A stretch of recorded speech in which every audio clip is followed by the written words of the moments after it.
Great, great. Hey, good morning, everyone. Um, as is my MO, I think a song is appropriate, maybe one stanza. How about that? And it's uh, it's from that old Baptist tradition in the Black church to sing a lot during worship. And this one is I woke up this morning with my mind stayed on Jesus. And it goes something like this. I woke up this morning with my mind stayed on Jesus.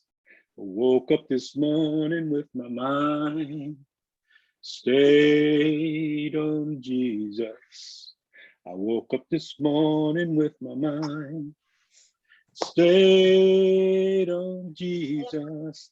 Hallelujah, hallelujah, hallelujah. All right. Hey guys, we're in the 2/3 of the way through this particular course. And so on the chat, tell us how you're feeling about the class up to this point. Just do a few comments in the chat about how you're feeling about the course up to this point. And I will just go ahead and say thank you beforehand for your thoughts. And we will talk a little bit about, the practice exercises that you had in week 4. One was the unfamiliar environment that you were to go into and to share like your experiences and your thoughts. And the other one was to talk a little bit about something we'll discuss in small groups about the SPENT simulation. For me, I went to an unfamiliar territory. I had the pleasure of playing around the golf with my youngest son up in Lincoln Park in Northwest San Francisco. The view, the scenery was beautiful. The Bay of San Francisco, Golden Gate Bridge in the city. But the golf course itself was a huge disappointment in that they didn't have any carts, push carts or electric carts. And so I had to carry my golf clubs for 18 holes up and down hills. And for an old man like myself, it was extremely exhausting. But you know what? I didn't complain. I sucked it up like a good troop and enjoyed the camaraderie of my son and his friend. And some of you too were asked to go in unfamiliar places, and I'm sure you'll have an opportunity to share with us what that experience was like. And so, as you are chiming in, I see some of the things. Absolutely love it. So relevant. Feeling really good about this course and learning a lot from it. I'm feeling good and really enjoy the resources that have been provided. Very insightful for sure. I was broke after 10 days and spent, a lot of us was broke after a few days and spent because we just aren't accustomed to having to survive under those type of circumstances. We're truly blessed. One said, enjoyed the discussions of learning. And one said, still very excited, learning how much I still need to learn and grow. And I'm very thankful. And that's appropriate because the title to week 4 was We're Still Learning.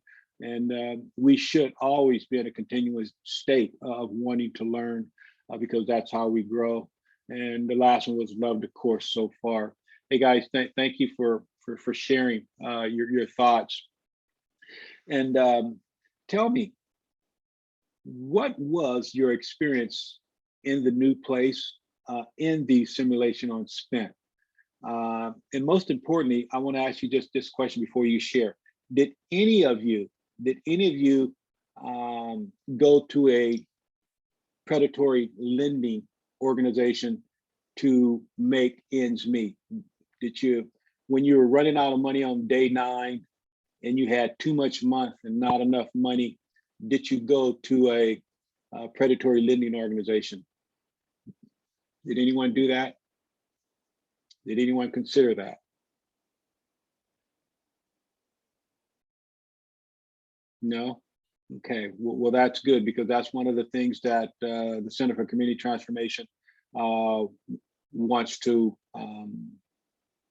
lobby against and work against predatory lenders. And a lot of your participants, maybe not a lot, but some, will have gone to a predatory lending agency to help ends meet. And we want to try to discourage that as much as possible.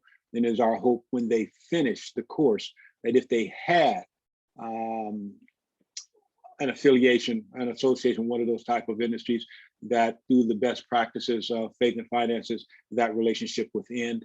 And we actually had a testimonial of one of our participants who did just that. And we celebrated with Josie, I believe her name was, when she came back to the group with the announcement that her relationship with the predatory lending organization had ended and that she was free. She was free from the bondage of being affiliated with him. And so that's good. That's good. You guys want to talk a little bit about those two experiences? We have a few minutes before we go to small groups.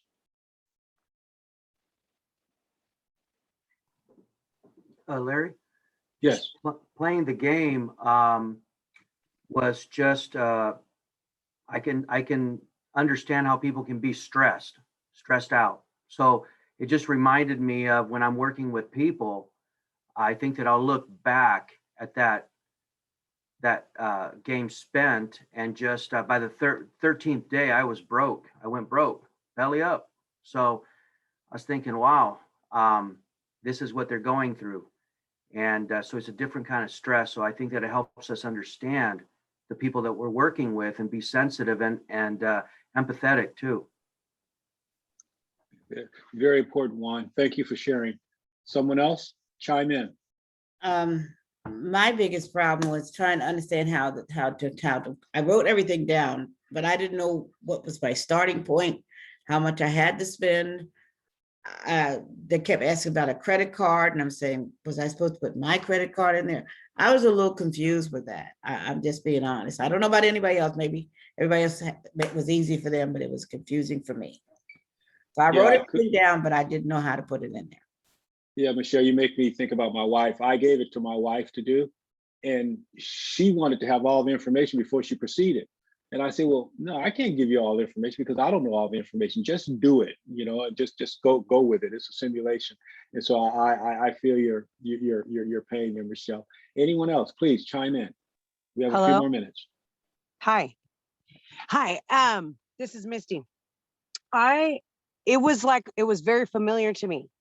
I have been in that situation. I was actually able to make it the 30 days, and I needed a new job by the end of that 30 days, but at least I had a roof over my head this time. And I was able, it was so familiar to me. But what stuck out to me was that I remember when I first got clean, first started serving the Lord, and I still was getting paid under the table and receiving food stamps and going through all that. And I remember, like, in part of my simulation, I hit a parked car, and there was a decision that had to be made. I'm either going to pay for the damages right there and know I got to go grocery shopping and know I ain't going to have nothing left, or I'm going to hit and run. I'm not even going to lie. I bounced. I left the scene so I could keep the money so I could feed my kids. And that's reality. That's the type of stuff. Even as a Christian, you don't want to have to make those kind of choices. You want to trust in God all the way. And you do, and you still trust him and you love the Lord, but you have to make those kind of decisions sometimes. And thank you, Jesus, for your covering, Lord, because I know that he has provided for my family through this whole time, so it was like it was remembering for me and remembering what it was like to just survive. It was a very good simulation. Right, and it would do you well too when you start facilitating the classes for both you and, as Juan shared, for the participants to know that you have empathy, not necessarily sympathy for them, but empathy. You've walked in their shoes and you can relate. That's going to be really, really important in bridging that relationship between you as a facilitator and then the participants, I think, in my opinion. Who else wants to share? We have a couple of more minutes. Don't make me start calling on folks. Okay, Michael, you look like you're just itching to share. For sure.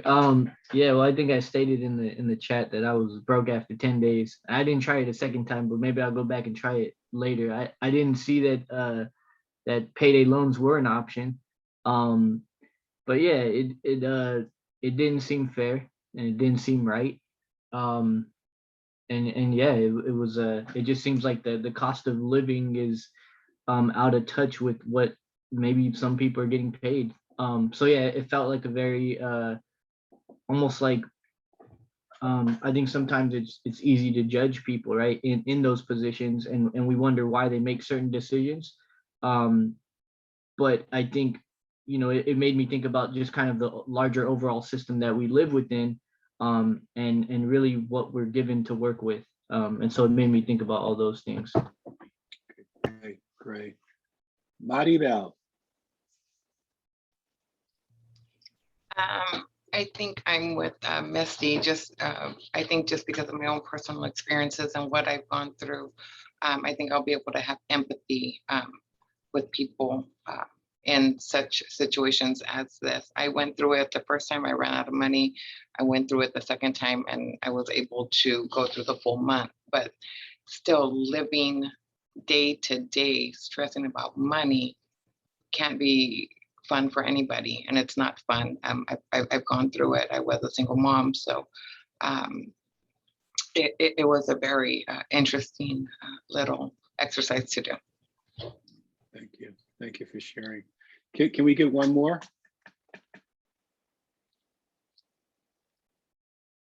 One more?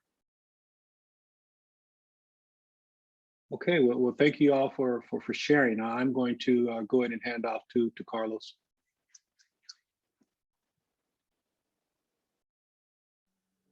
Can you guys hear me okay? All right, so we're gonna jump into our small group discussions and we're gonna keep moving groups around. So you might have a new facilitator in front of you. Make sure everyone's assigned before I break off into groups, and we're gonna split up into 2 groups this week. And so we'll have about 20 minutes in our breakout room, so you'll be transferred automatically. And we'll go through our early posted discussion questions in the chat before I do that. All right, so they're in the chat here, and if anything, we'll see you guys on the other side. See you back here in about 20 minutes.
Man, I experienced what it feels like to be cut off by breakout room ejections.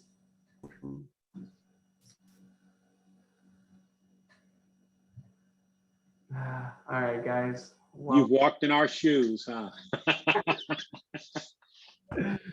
Oh man, well, I guess if I can, I hung out with the rescue mission folks today, for SAD in Fresno.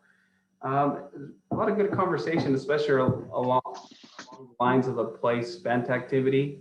A lot of it was, you know, do I do the right thing or do I make it to the end of the month?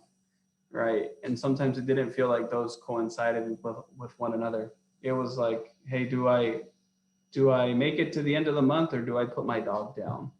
Right? Do I walk away from this car I just hit or do I make it to the end of the month? Right. It's all these considerations. And so part of the encouragement was to continue to consider each of the folks that will be coming through many of our workshops will be experiencing much of the same.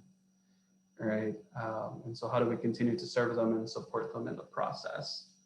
And then other thing, you know, was just the facilitation. I think our folks didn't share much around that. So I think they're pretty excited, but a little anxious at the same time. My biggest encouragement to them was just be comfortable. And if you mess up, that's okay. Just keep going because we don't know that you messed up. Right. And at the same time, you're going to do this in groups that we'll assign to you, and we'll talk about this here shortly. Yeah, I think it was a good discussion here. Andrew, Larry, how did your guys' group go?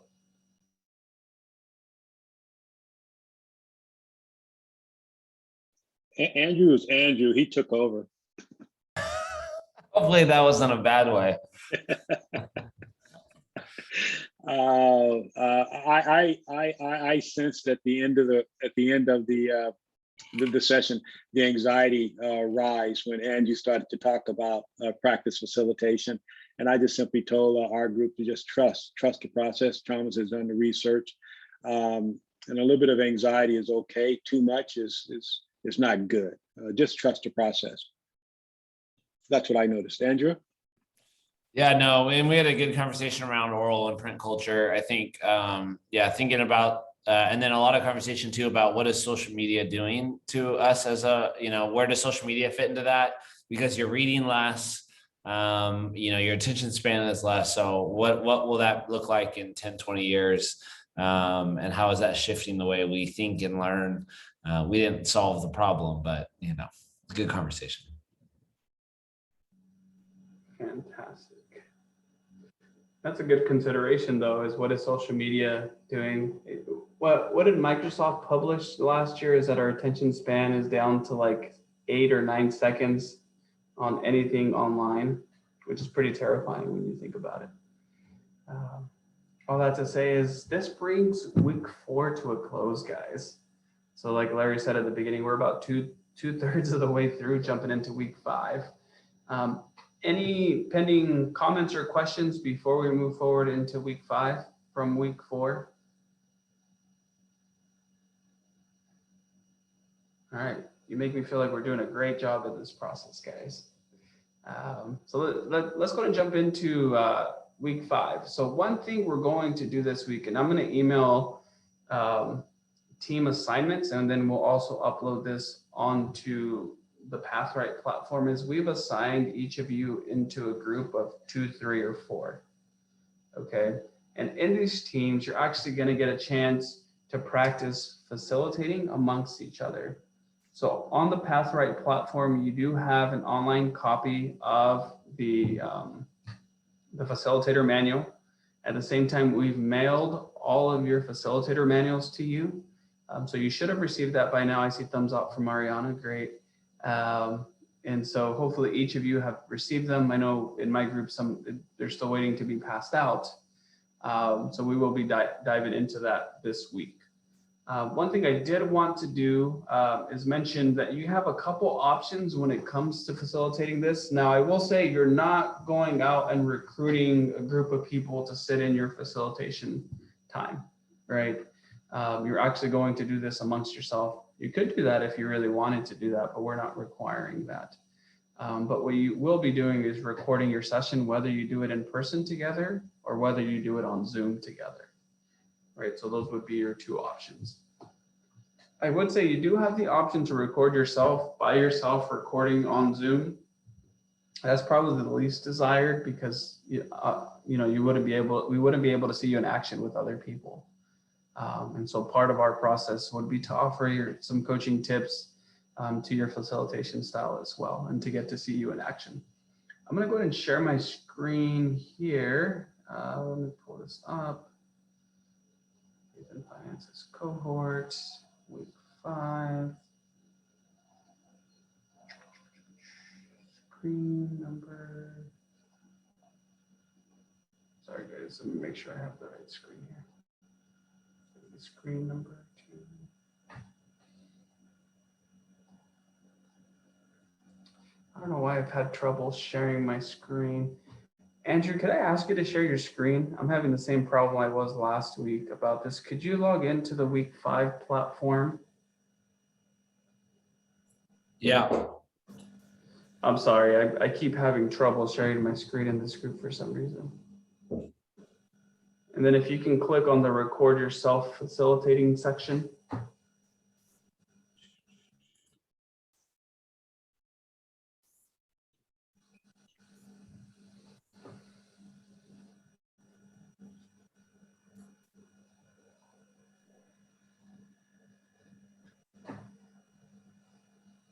Right here.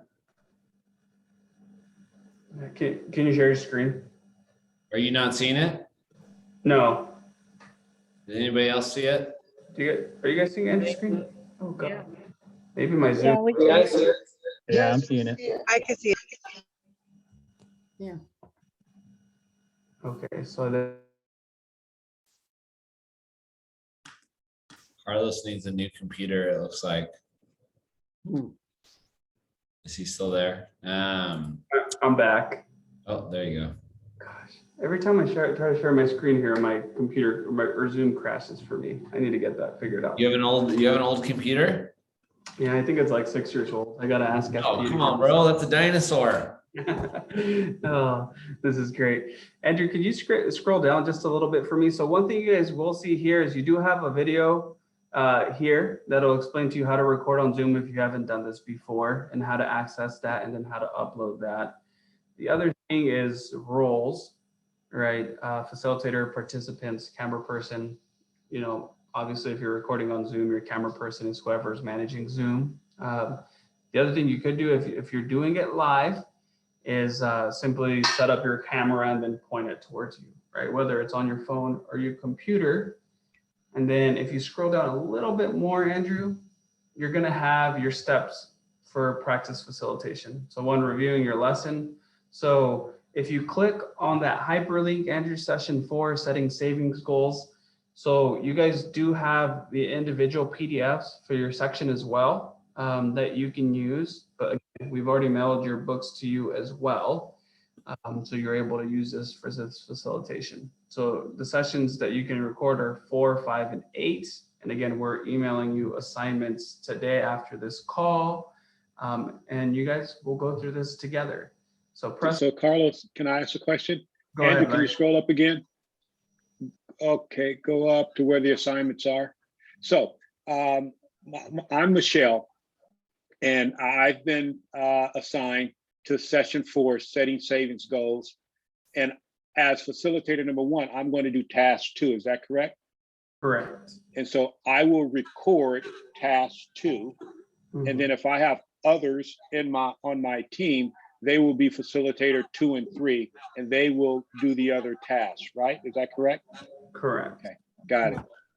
Yeah, so Now- here's an example. It's the task 2 is starting to think about the unit. So you're in week 4 there. Unit 4 is setting savings goals. So task 2, you scroll down or open in your book, and it's gonna actually be a interactive kind of experience around reading and hearing the story of Moses saving as he was in Egypt. And so, you got your instructions. So you're going to be facilitating, let's see, Michael is going to be facilitating this exercise. And him and Ariana are together as they work their session. And then she's going to do task 3. So they can. Ariana? Yep, Ariana and then Michael are together. So we did group you by, your crew. That way you all could work together and record together. Can I ask what if we're doing with someone that we haven't been a group with, that we're group with, that we've never worked with? When we get to the task 2, do we stop Zoom, record that part, and restart it so that it's a separate one for each one, or how is that working? You can record it all the way through to not have to complicate it. That way you just have one video, throw it up on the drive, and then we'll sign off for you all. We can go on the back end and just grade you, even if you only turn in one video. So no, not everyone has to turn in a video per se. Just make sure that you are on video. And Juan, yes, we will email you guys your assignments, mentioned here, with the groups that you guys are assigned to. Hey, Juan, Carlos, quick question. Yes, sir. So me, JD, and David and Andrew are the same department. So would we be able to do the 4 tasks together? Let's see. I have Richard, JD, and David. Who is your 4th person? Andrew Jarvis. Okay. Potentially. Let me, I'll reach out to you guys. Okay. I think we can make that work actually. And then, because I had grouped, it's good. Let me reach out to you guys offline.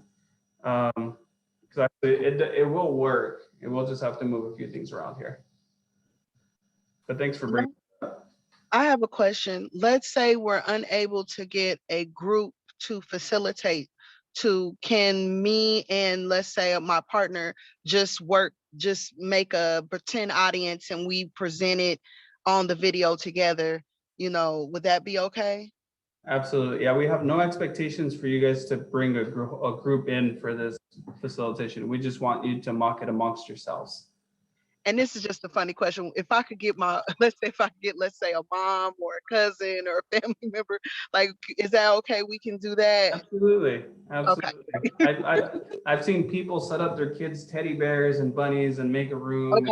Like, all right. Really creative. So We last year, I remember one of them had his neighbor come over, this was early pandemics, but him and his neighbor were in a group pod together. So his neighbor came over and yeah, so whatever will work. All right, good.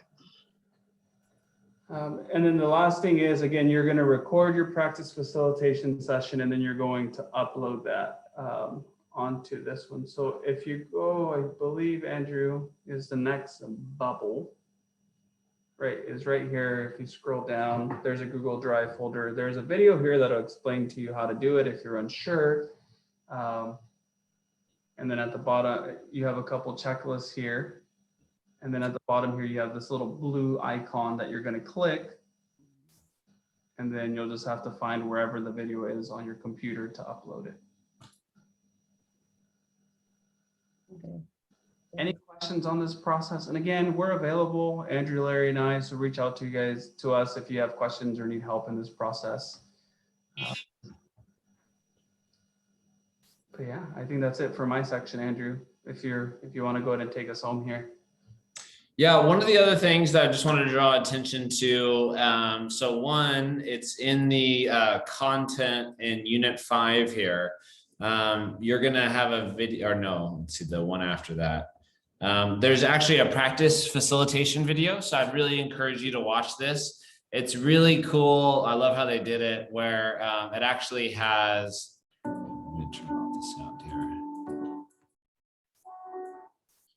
So it actually will have, as Eugene is sharing, it actually will draw out and highlight some of the practices and the things that he's doing. So both, and Eugene's like a master guru, a facilitator. He's been doing this class for years, and they actually have in their community, they have a whole network of folks that have gone through the course and are now a community that keeps each other accountable. Like they finished the course, but how do they keep supporting each other in their finances? So this video, as you watch him, see right here, it'll do a little, kind of nugget of hey, stick to the script. We love your content, and every once in a while add in your own stuff, but when you get off, hey, look down and get to the content.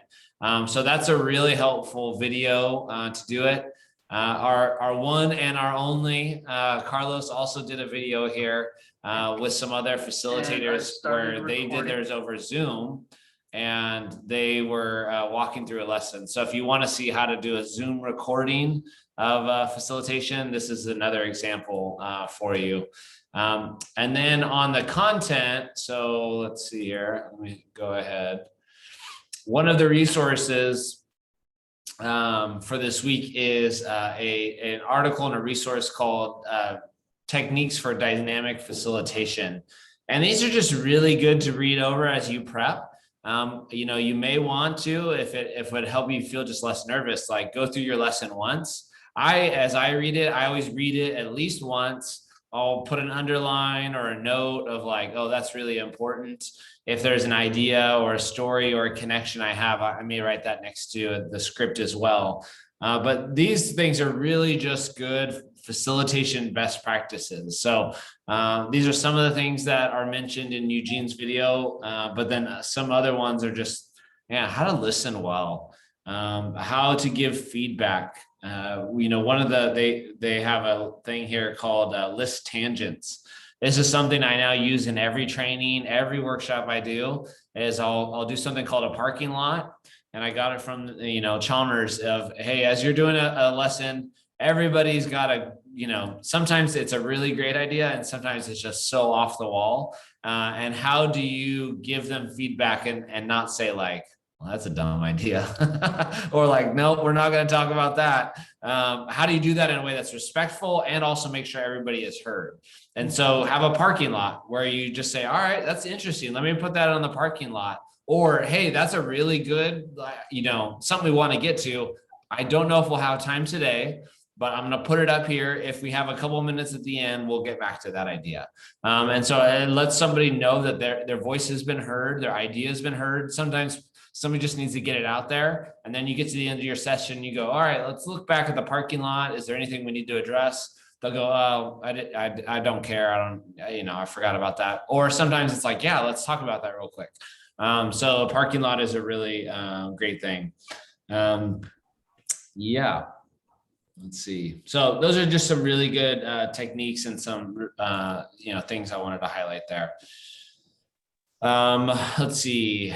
Outside of that, I think that's pretty much it. Any kind of questions as you all think about facilitation, any of this practice, what you need coming into this week? So we do not have to do the video, our part of the facilitation with our partner, because I know my partner is busy. And so we could just upload our tasks. Like if I'm doing task 2, I can just upload my tasks on my own, and then my partner could upload their task 1 on their own. We don't necessarily have to do it together. You would like for us to do it together, but if time doesn't permit us to do it together, we can turn it in separately. Yeah, exactly. Yep. It's our least favorite preference, but it is a option. And I'll throw this out there, Ariana. I'm finishing finals today, so I'll have. Hey. Oh yeah, see, I was thinking about you. I said he is doing his masters. I gotta let him do his thing. That's good. I love that. Thank you for being so considerate. That's my boy. What else? What other questions?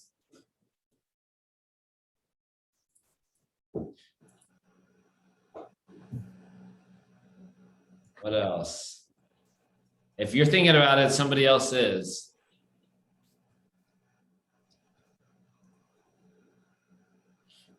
I'm gonna drop in the chat. There's a couple of resources. Some of you are print culture nerds.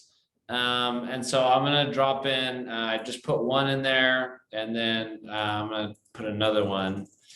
There's 2 books that have really influenced, I would say, the design and the crafting of the Chalmers curriculum, Faith and Finance curriculum.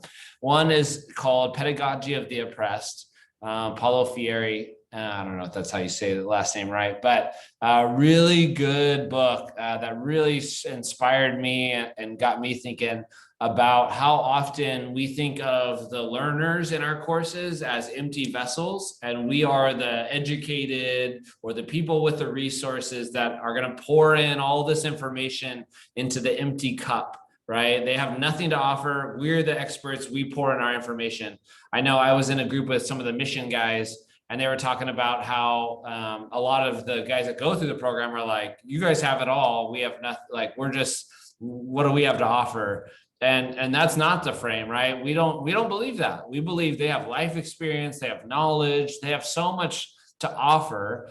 We as facilitators are kind of guides on the journey, and I'm going to learn along this way too. I am going to guide us to the peak, but we're together going to discover things along the way, right? And so that is really helpful. And then learning to listen and teach, learning to listen, learning to teach is really about dialogue education and the importance of conversation in adult learning. So especially, like, I think, you know, from our classroom environment, we got teacher up front, we all sit and listen. And that's just not how adults learn. And so we got to take that into consideration as we design any kind of training.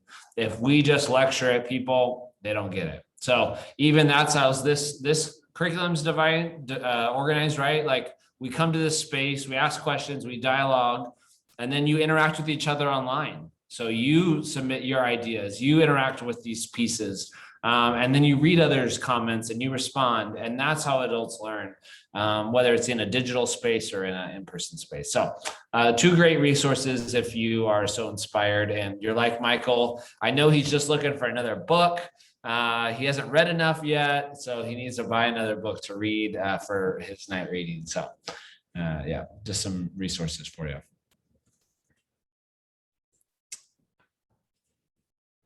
All right, anything else?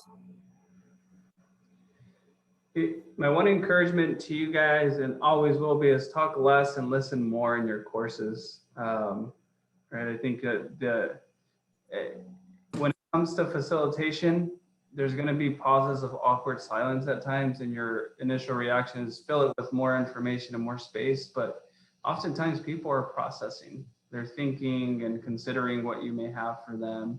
And so allow for space like that.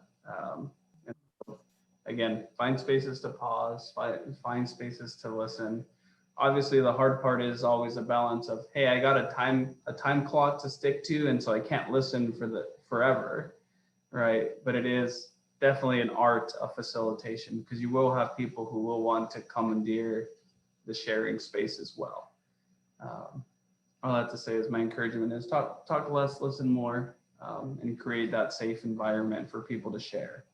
And don't be afraid of people crying in your class as well. I think I have it like every class I've ever facilitated. I think someone cries in each of them, because finances are hard. They've been affected in many ways.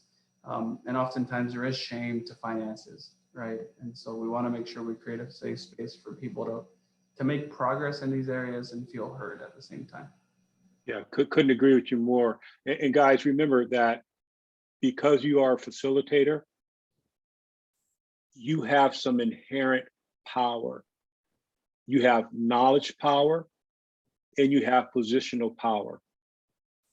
Don't flaunt it. Don't flaunt it. And what Carlos said is, you know, talk less, listen more is going to be extremely difficult for some of us. Because unbeknownst to ourselves, we are exerting that power, and you don't want to do that, okay? It's like my neighbor told me, he says, I don't need to sit at the head table for visitors to know that it's my home. Does that make sense? Mhm. Okay, and just trust the process. All right. Well, may the Lord bless you and keep you. May he shine his face upon you. We will see you all online. And if you have any questions, especially with like uploading and recording, I'm sure something's gonna go wrong. So please reach out to us and we'll help you along the journey. All right. God bless all. Have a great week, everyone. Thank you, everyone. Carlos, are you staying on so I can answer my questions? No? Yeah, I'll stick around.